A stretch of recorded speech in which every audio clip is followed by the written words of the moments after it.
Okay, so my mic will be only on when I'm speaking. So that's why we're gonna formally start. Okay, are you guys ready? Thanks so much. Okay, so this is my formal start. Hello, all conference goers for this virtual relaxed session. Welcome to the Atypique Artist Roundtable. My name is Ash McCaskill. ASH, well, you can on Zoom, ASH space MC, ASKILL. I am a postdoc at the University of Guelph, and this Atypique round table invites deaf, disabled, and MAD artists and allied activists and researchers to talk about deaf and disability arts in Quebec. This roundtable had 3 questions. The 3 questions were: 1, do you use the word Atypique in your practice? If not, what words would you use to describe your practice? 2, how is Quebec deaf and disability arts different than the rest of Canada?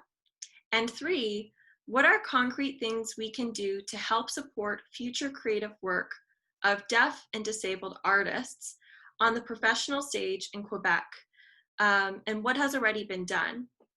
So what's going to happen is each participant will just briefly introduce themselves.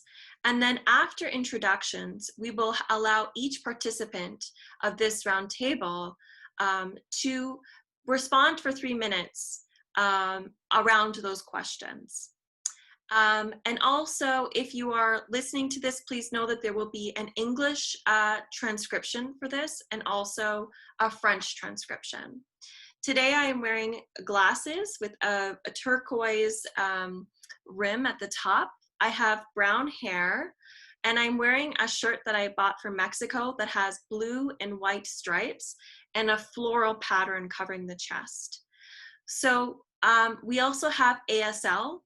ASL is with Jordan Goldman. And also we have a member of the deaf artist community, Pamela Litcher. So why don't we actually start with Pamela just to briefly introduce herself. And I will then continue on to allow others to introduce themselves. And that's the end of my thought.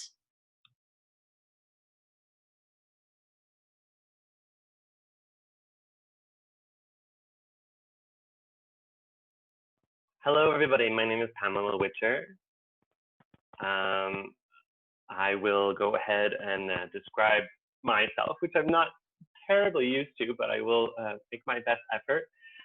My haircut is unique in that it's shaved on one side and left long on the other. I am a white woman. I have black-rimmed glasses on right now. Hiding my pretty blue eyes. I have some black top on, and I'm sitting such that I'm in front of a clear white wall. I have been an artist for quite a long time. I'm multidisciplinary, and I work in many different mediums. Recently, and more attuned to signed music and artistry expressed using sign language. And it's nice to be here and nice to meet everyone. Thank you for having me here. And that's my current thought. So this is Ash speaking. Just for another accessibility note, is something that we're doing is when someone is speaking or signing, we will say, this is Pamela, or this is Ash speaking, and then they will say what they need to, and then once they're done, they will say, and that's the end of my thought. I'm going to allow our ASL sign language interpreter, Jordan Goldman, to briefly introduce themselves. And that's the end of my thought.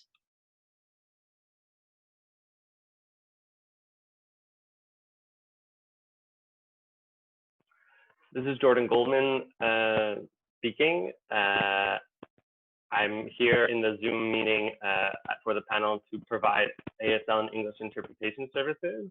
Thank you everyone for having me. Dina DeVita, would you like to go next?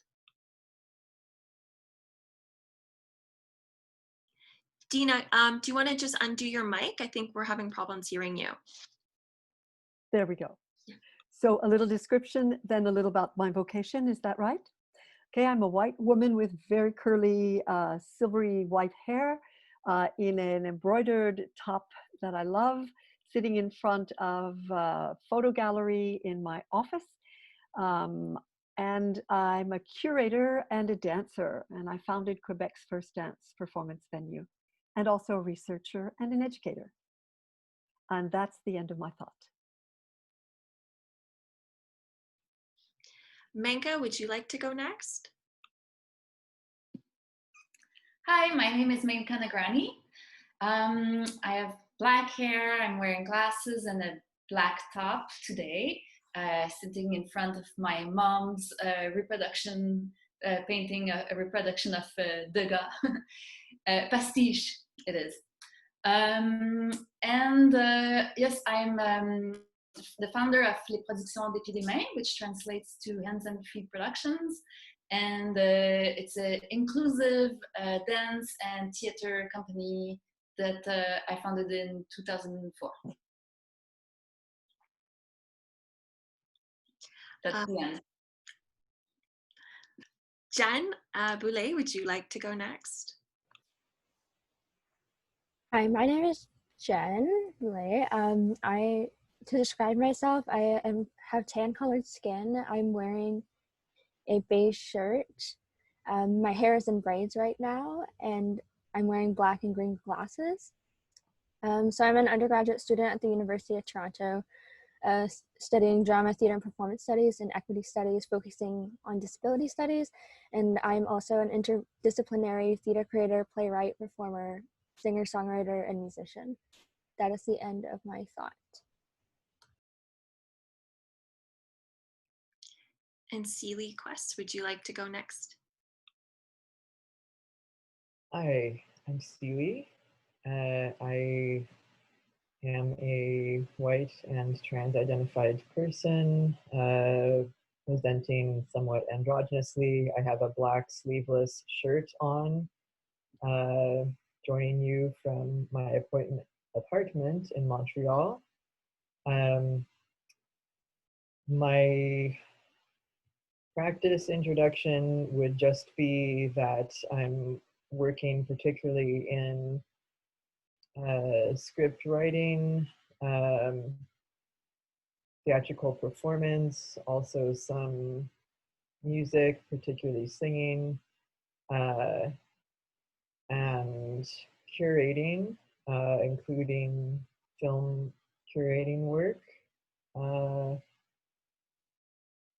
devising a lot of collaborative focus, and glad to join this discussion. That's the end of my current thought.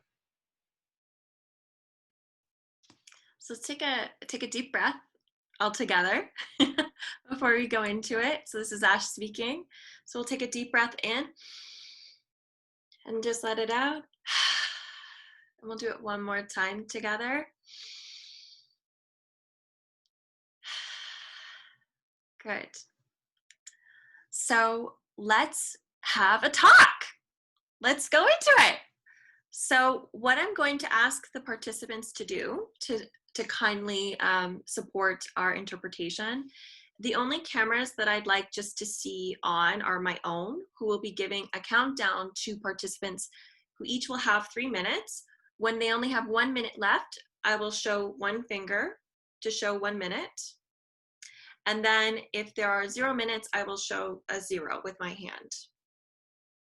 So what I kindly ask is if everyone can shut off their cameras, except for, of course, Pamela and Jordan and myself. And then what I will do is I'm going to ask, the first person I will ask to go to speak is I'm going to invite Dina DeVita to speak for 3 minutes. And that's the end of my thought. And Dina, you can, sorry, this is Ash speaking. When it's your turn, I invite the participants to go on camera for when it's their time to speak. And that's the end of my thought. Thank you so much, everyone, for being here. Thank you, Dina. And that's the end of my thought.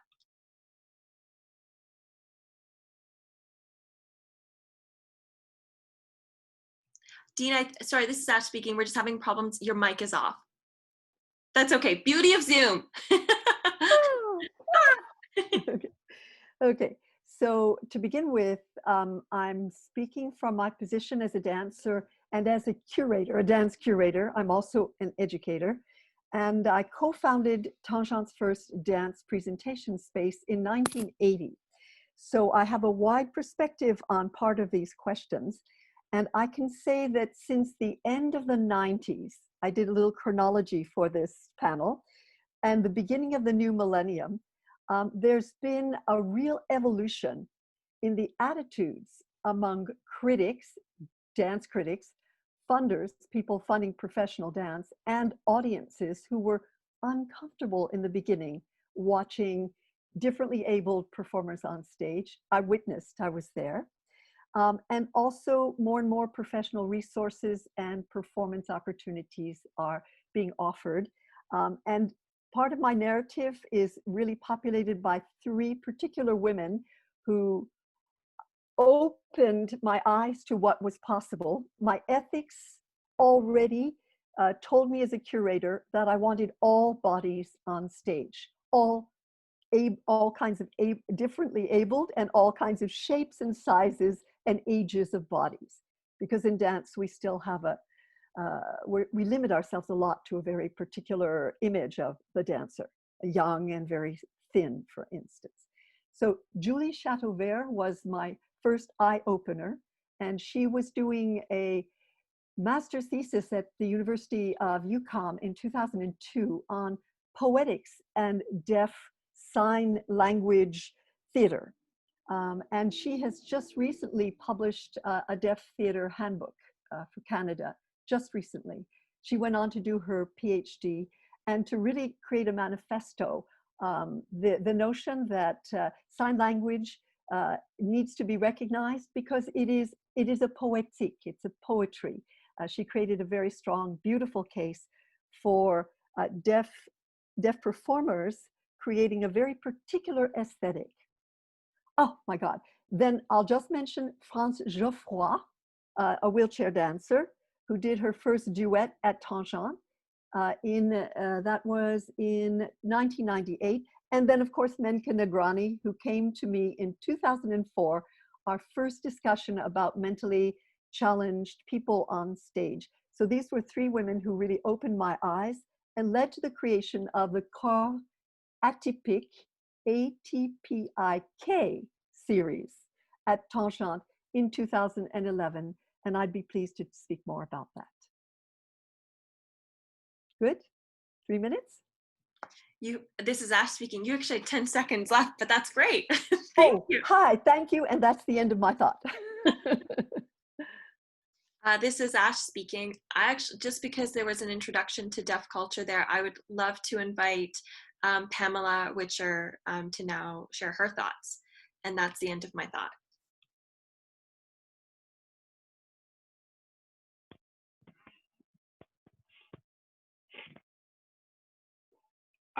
In terms of the word atypique, as is addressed in the question, I wouldn't use that word to describe my own practice. It doesn't seem appropriate to me as a person at all, let alone for my practice.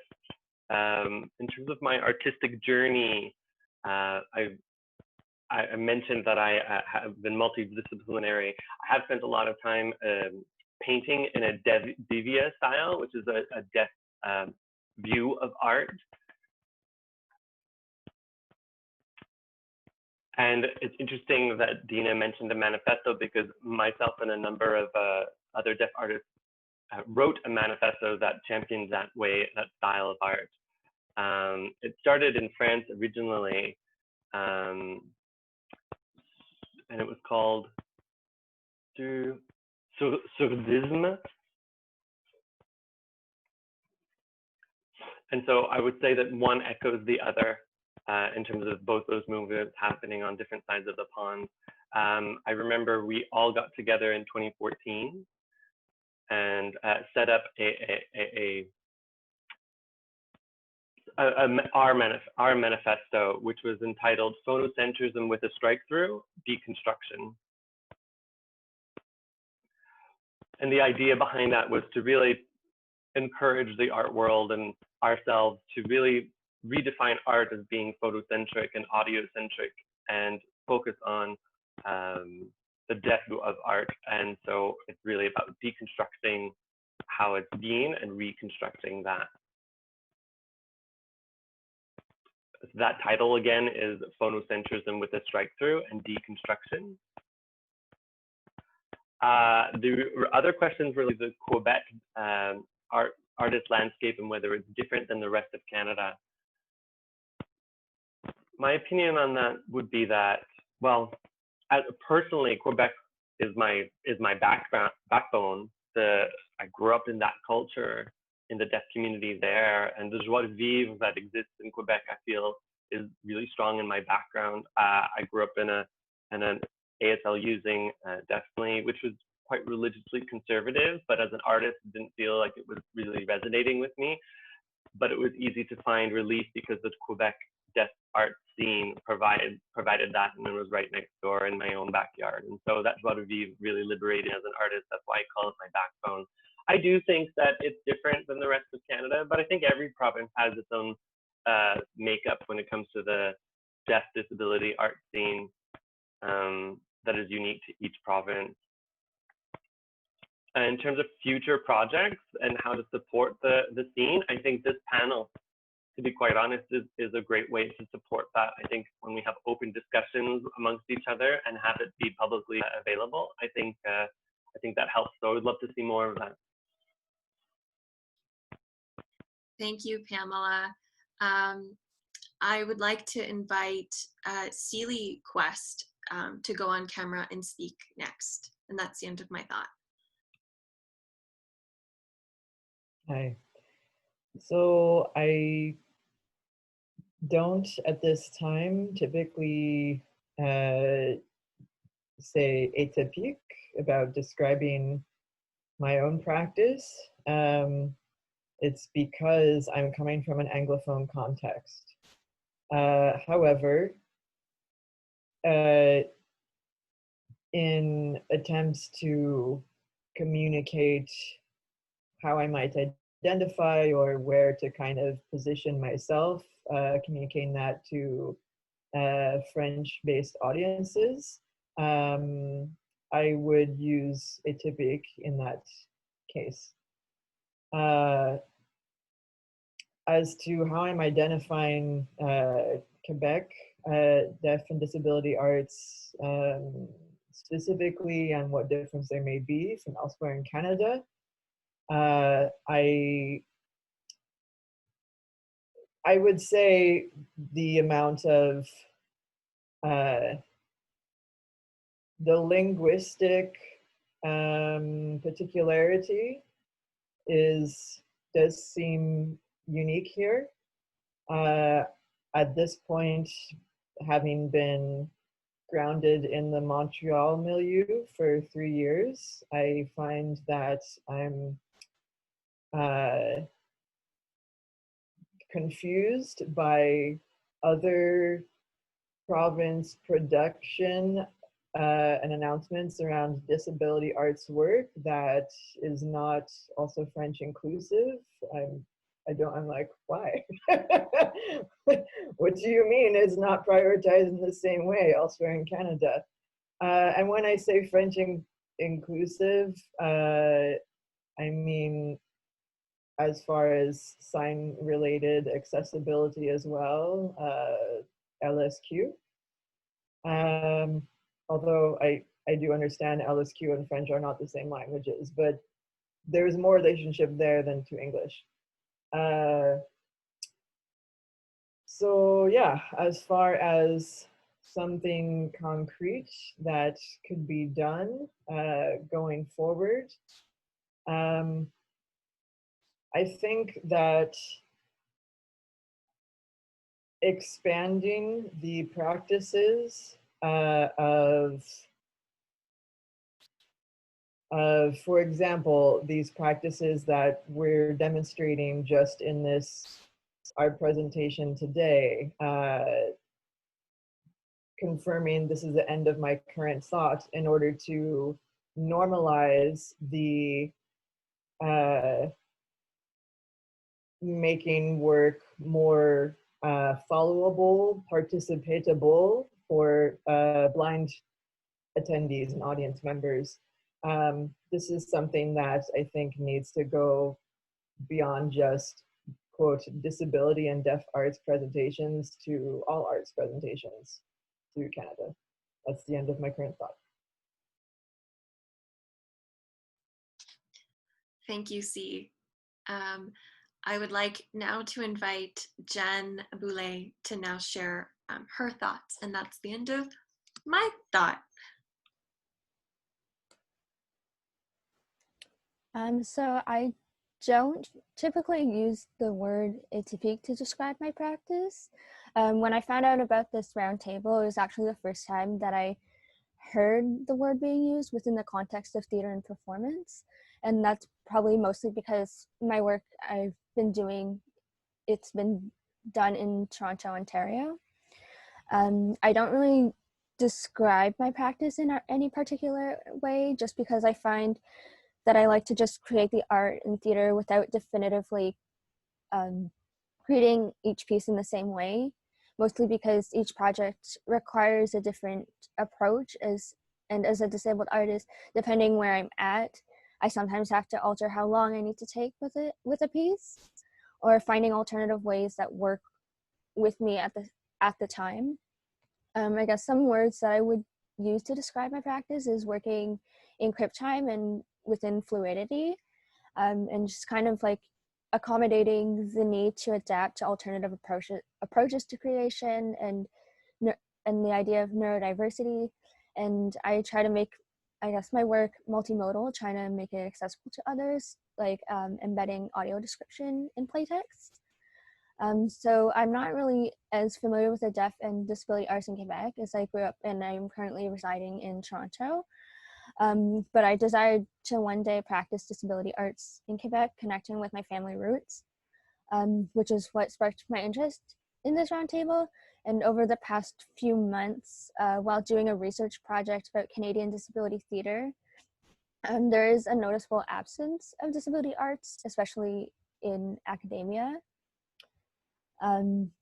However, after coming across theatre companies Théâtre et Physique and Les Productions de Pied des Mains, there seems to be more focus on neurodiversity, whereas across Canada, particularly Western Canada and Vancouver, British Columbia, and Calgary, Alberta, the disability arts seem to focus more on physical disabilities and access, as well as integrating people with various disabilities. But I actually haven't read anything about Atlantic Canada, and there seems to be a lot of gaps across the country. That is the end of my thought. Thanks so much, Jen. Wow, I have to say, all of the participants, even though I'm giving time markers, like everyone's been so respectful of the time. So thank you. Jen, you still had like 30 seconds left, so thank you so much. Wow. This is really exciting for me. So I would now like to actually invite the founder of Les Productions de Pied des Mains that Jen just spoke of, Menka Nagrani, to speak. And that's the end of my thought. And hi, so Menka speaking. Please bear with me because I'm not an English-speaking person, but I wasn't available for the French roundtable. And also, I have to admit, I was really excited in taking part in the roundtable where Dina was, because it's been a long time that we've discussed, and we've discussed about all these questions such a long time ago, and I was curious to know where she stands now. So thank you for having me, and excuse my vocabulary. So I will talk about Atypique, because I don't know, I found it interesting. The word Atypique was for me, I use it, okay, and it's an influence from Dina, because like she said, we got together a few artists with her and discussed about a series that we produced at Tangente, and discussed about what name could include all of our works together. And she proposed Atypique, and we went for it. And I find that in Quebec, that word stuck. The media continued to apply it, and other companies as well that popped up after continued to use that term.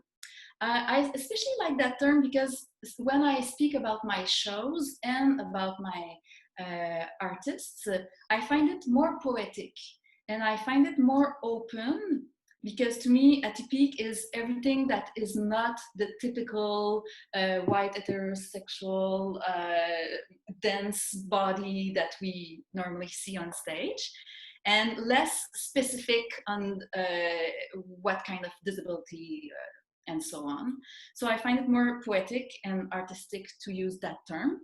I am not stuck to that term in the sense that if somebody comes up with a better term, I might change it. And we used to talk about integration to speak about what we do, and now we hear more the word inclusion. And I read about the concept and realized inclusion is more appropriate for what we do. So now I use more the word inclusion, but we're still doing the same kind of activities. So I think vocabulary evolves, and we should, our minds evolves, and we should just keep it open and fluid to that. I find sometimes in the arts, disability arts field, there's a taboo about wording, and like, oh, you're not part of our community because you use this word and we use that word.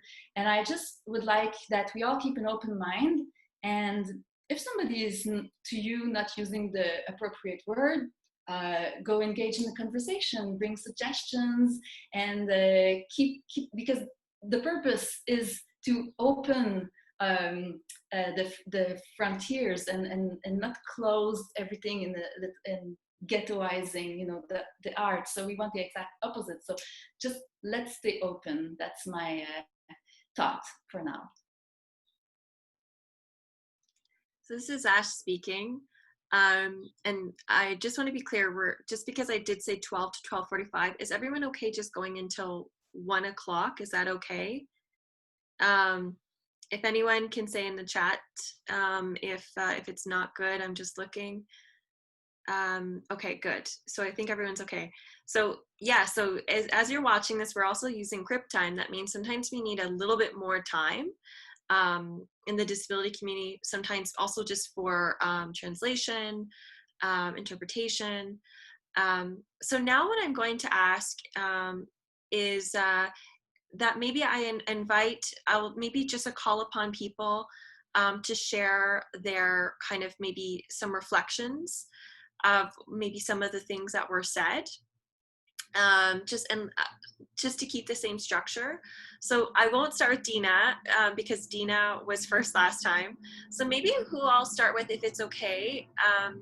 I'd like to actually invite Jen to come back and share some of her thoughts, especially as someone coming from Ontario. Jen, do you want to kind of share your thoughts about your interests of wanting to be in Quebec and to practice some of your work here? And if you want to come on video, feel free. Hi. So my I guess desire to come to Quebec is that my dad is actually from was born and raised in Quebec, and I do have family there, and I do want to connect with them again.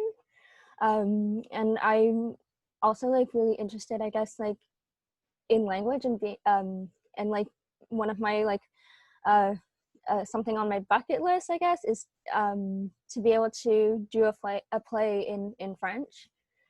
And I guess like because I've been kind of newer to like disability arts, I'd like to do that and to see how I could do that within French. And I guess just thinking about a lot of what others have said, there is, I think, definitely the idea of language and why, like, I haven't heard of the word atypique before. And I think language is a big thing right now, is being able to communicate and with different words. And that is the end of my thought. Thanks so much, Jen. This is Ash speaking. Pamela, I wanted to actually invite you because some of the things that you were talking about in your response was how a lot of in French culture, how that's developed deaf arts particularly. And I wanted to know your experience as a deaf artist. What has that looked like and felt like in Quebec? And that's the end of my thought.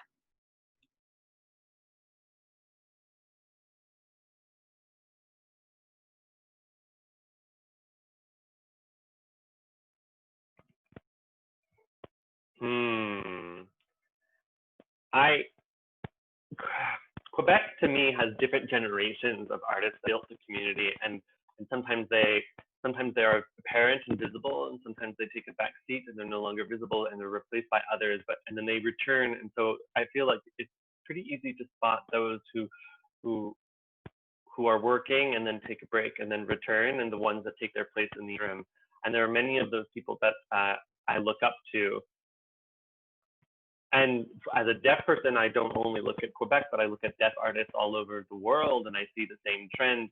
But specifically to Quebec, that ebb and flow, I feel, is really helpful in a way. I think I started identifying myself as an artist in 2001, and I just felt that, you know, from then on, the community was there for me.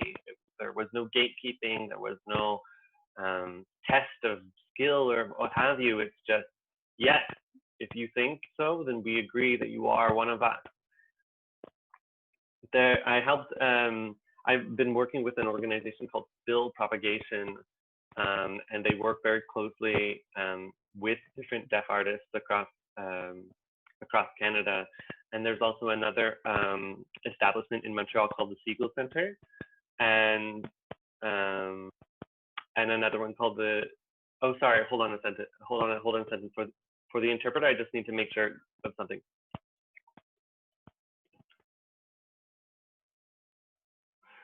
Pardon, the interpreter made a mistake.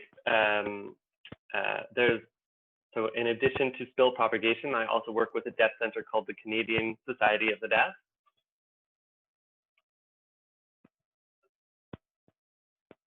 And I've been working with them as well. And so they invite me to do projects for them.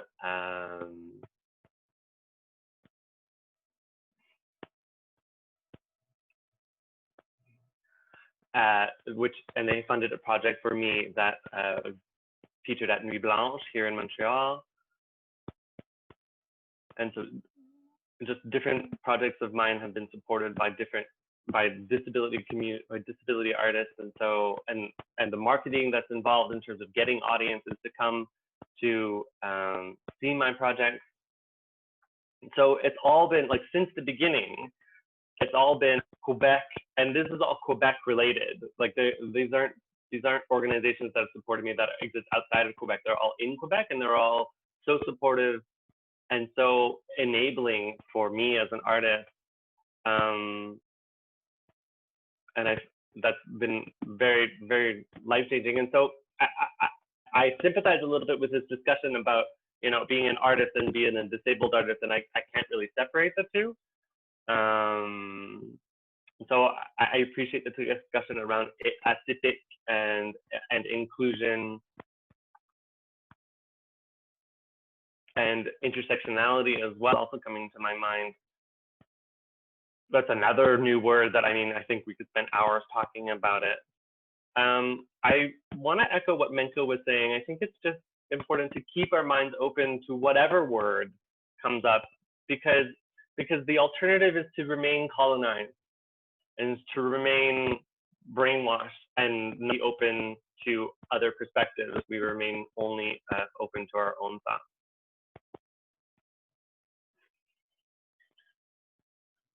Thanks so much. Sorry, that was a bit long. Okay. So Dina in the chat just asked if we can just extend it a little bit longer.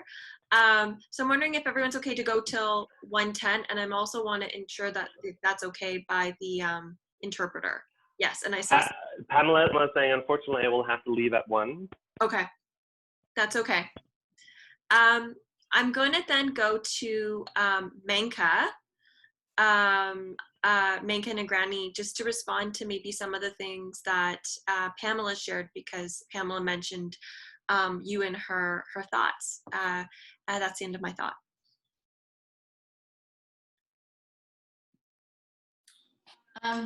Yes, well, there's so much to say and so little time. Maybe I could talk more about the differences between Quebec and Canada, your second question there. Because with the company, I've traveled a lot, and I was invited to give workshops and conferences and work with other inclusive theater companies across Canada. And I see major differences with the disability arts field there and here in Quebec. And I've been working, I have close links with the Vancouver arts community because I've been going there since 7 years every year and working with them. And what I notice, I find interesting is I don't see, like in Quebec, I see a very specific cut between professional companies, professional arts and productions versus community and leisure activities, dance school for kids, and it's like two separate worlds completely. And what I find in the rest of Canada, it's more there's more a fusion of those two. For instance, presenters like theater homes will present a professional show right the next week after that, a dance kids dance production, and right after that community theater, and it's all in the same production, and there's no it's like there's nothing to be ashamed of. If like wherever you are, wherever you're standing, whatever level you are and experience you have, to me it feels more open in the rest of Canada in that matter. At the same time, there are a lot of professional artists in Quebec, and there's then a lot of competition. So that can also explain the separation between the two, and the gap also between the two in quality and all kinds of matters, and in probably funding and so on. Yeah, so I just find that interesting, and I think it's not only about disability arts, but performance arts in general. So, and I don't think like there's one better way of doing it, but I think there's advantages and disadvantages to both, but there's certainly some consequences to that in the practices themselves. I hope I'm clear. Thank you for, this is the end of my thought. Okay, so this is Ash speaking. I just want to be clear that I think we're going to try and stay just only, the latest will go is 1:10. The next person I'll invite, and I noticed that also Pamela also has to leave at 1, but that's the beauty of Zoom, so that's okay. I also want to respect our interpreters' time as well, and everyone's. So the next person I'm going to invite is Dina. Dina, do you want to share some of your thoughts as well? And that's the end of my thought. Okay. I have to underline what Menka just said. There are volumes to say and so little time to say it. So I'll just, a few little things I've been noting as everyone's been talking. I very much loved what, wasn't it Pamela, I think, who talked about gate closing, gate closers. Sorry. I like to think of myself as a gate opener. And I love that term as well for a curator programmer. The choice of the word atypique, as Menka explained, was a discussion among artists because language is so fluid and changing over time. So many terms were being shifted, were shifting, people were using different ideas in French and in English. And we had to search for a term that would include, and here's the programming, there were little people, Down syndrome performers. We had a piece called Les Gros with corpulent dancers. We had neuroatypical dancers, wheelchair dancers, and so on. So we were looking for some kind of a framework that might be able to contain all of them. And of course, atypical means out of the norm, out of the mainstream. And it's a temporary term. It can't last for a long time because I feel that this kind of art making has entered the mainstream now. So yes, Menka, I would something, okay. So I would absolutely choose a different term these days. And the last thing I wanted to say, no, that's everything I wanted to say at this point, yes. And that's the end of my thought. This is Ash speaking. Just before we go to Celie, Pamela, I saw that maybe you wanted to quickly say something.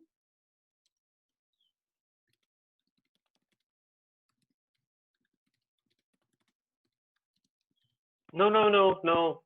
I'm all right. I was actually talking to the interpreter because I'm actually, this is Pamela speaking. I'm able to stay until 1:10, but the interpreter is not.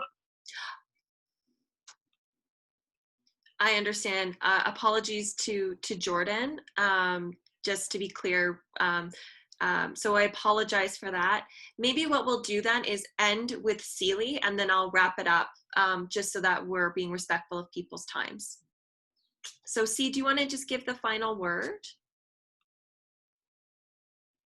Okay. Yeah, I'm really valuing this space and everybody's contributions.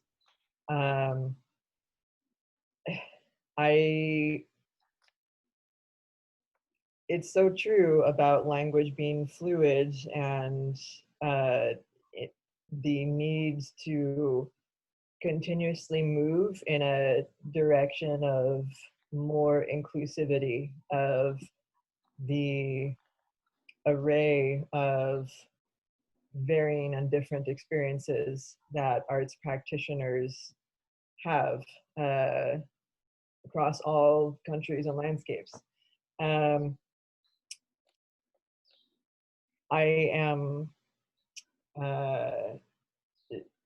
personally interested in more support to, again, normalize translation across languages to increase language accessibility in everybody's work.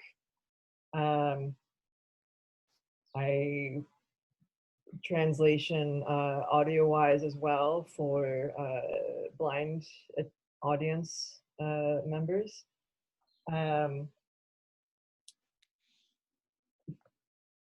I find that I'm struggling a bit with landing on what thoughts I want to express, and it's a demonstration of some of my own cognitive disability issues, so I appreciate that there can be some fluidity and crib time kind of manifested in our presenting here. Yeah, I would urge arts makers within this national theater organization and outside to both to not be afraid, I would say, to pick up and to ask questions respectfully about how to best partner with people who are working in different disability and deaf-based arts contexts, and to make priority of that. There's going to be only increasing amounts of people everywhere in the population who identify as disabled and as deaf potentially. That's just kind of statistically how society is proceeding. And we need to keep fostering brave spaces to make it acceptable to be forthright, to be out and proud about the ways that we may variously identify and to be in, and that we want to be working in alliance with people coming with all sorts of conditions and experiences. That's the end of my current thought. Well said. So I'm gonna, just because of time, and I also want to make sure we always have an interpreter, what I'm gonna ask, and this is also an experiment for this conversation, and I want to respect our interpreter's time, and it's already 2 minutes over than what he needs to do. So I'm gonna actually just get everyone to go back on gallery view really quick. So everyone put on your cameras super quick. I think Dina, yeah. So I just want to thank you all so much for being here. We're going to end the dialogue for this part, but what I'll do is I'll invite you guys to share some text if you want to respond. So thank you so much, everyone. That's the end of the session, and that's it. Thank you so much, everyone. Merci beaucoup. Bye.